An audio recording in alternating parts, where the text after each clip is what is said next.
Hello everybody, welcome back to Vegas Sports Talk. And Game 7 just wrapped up. We'll get right into it. It was a very exciting game.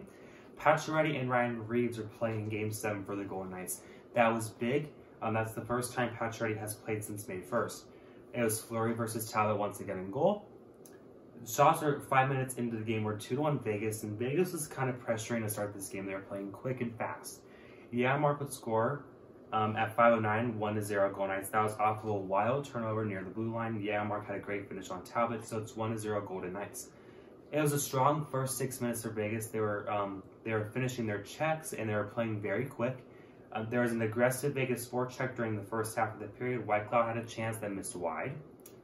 There was then a penalty on William Karlsson for boarding Spurgeon. Minnesota power play with 9:28 remaining. The power play was then killed off by Vegas. No great scoring chances on that power play for the Wild.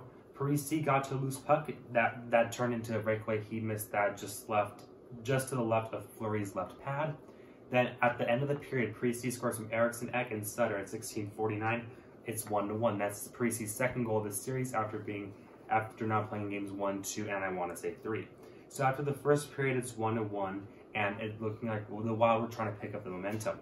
But to start the second period, there was an early Vegas pressure, and Nic Hague scores from William Karlsson at 2:05, and it's 2-1. But then Ryan Reaves commits a kind of a stupid penalty for interference on Sutter that turned into a Minnesota power play. And at that time, Minnesota was only 1 for 10 on the power play this series. But Karpizov scored from Zuccarello and Spurgeon at 4:35, and it was 2-2. But then the Golden Knights turned on the Jets and they started to forecheck, and they did not look back. The Golden Knights started to forecheck after giving up that goal, and Pacioretty scores from Stevenson and Theodore at 7:44. It's 3-2 Golden Knights. There was then a back and forth play halfway through the period. The Golden Knights were getting pucks into the offensive zone. Then Whitecloud scores from Theodore and Stevenson at 13:38, and it's 4-2. There was then a 4-on-4 with about 2:50 remaining in the period. Both teams had chances, but both goalies were standing strong. And at the end of the period, it was 4-2 Golden Knights. To start the third period, Minnesota had some chances in the first 5 minutes of the period. They were kind of playing desperate. They were trying to push. There was then penalties on Marchessault, Smith, Eriksson, and Greenway for roughing.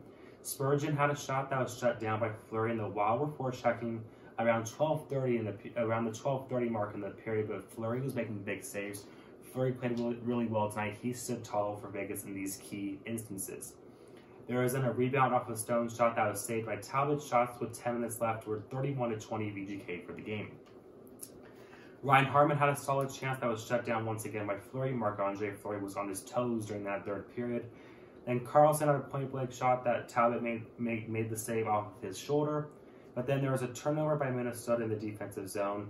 Then it was a beautiful centering pass from Nic Hague to Janmark in front, and Janmark scores from Nic Hague at 12:36. It's 5-2 Golden Knights. That was the second goal of the game for Janmark, but that crowd started to sense the victory coming. There was then a 2-on-2 for Marchessault and Smith. Marchessault's shot was saved by Talbot's right pad. Smith could not get the rebound to go with 4:56 remaining. Talbot was pulled with around 5 minutes left in the game. There was an extra skater for Minnesota. Pietrangelo had a couple shots from the Vegas end at the empty net. They did not go with 3:15 remaining. Then Janmark scores the empty net goal from Pietrangelo and Tuck at 16:53. A 6-2 Vegas Golden Knight lead, and Janmark records his first ever career hat trick. And that was the first series win at home on home ice for Vegas. They win this one 6-2, and they never looked back after giving up that second goal, and they looked like they were the better team tonight.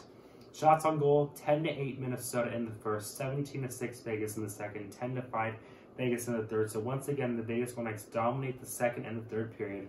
Shots on goal, 35-21 in favor of the Golden Knights. Talbot, he saved 29 out of 34. Fleury, 19 out of 21. Both of these goaltenders played great in this series. Power plays 1 for 2 for Minnesota, 0 for 1 for Vegas. DeBoer is 6-0 in Game 7s as a head coach. He's won Game 7s at San Jose, New Jersey, and Vegas. And congratulations to the Minnesota Wild for another great season. This was the best regular season they had according to points percentage in their history, and they are a team with a bright future, and they persevered after being down 3-1, and they pushed the Golden Knights to the limits. So there you guys go. The Golden Knights will face off against the Colorado Avalanche starting on Sunday. What did you think about this series? What did you think about Game 7? Make sure to leave your comments down below. Make sure to like and subscribe, and I'll talk to you guys again real soon.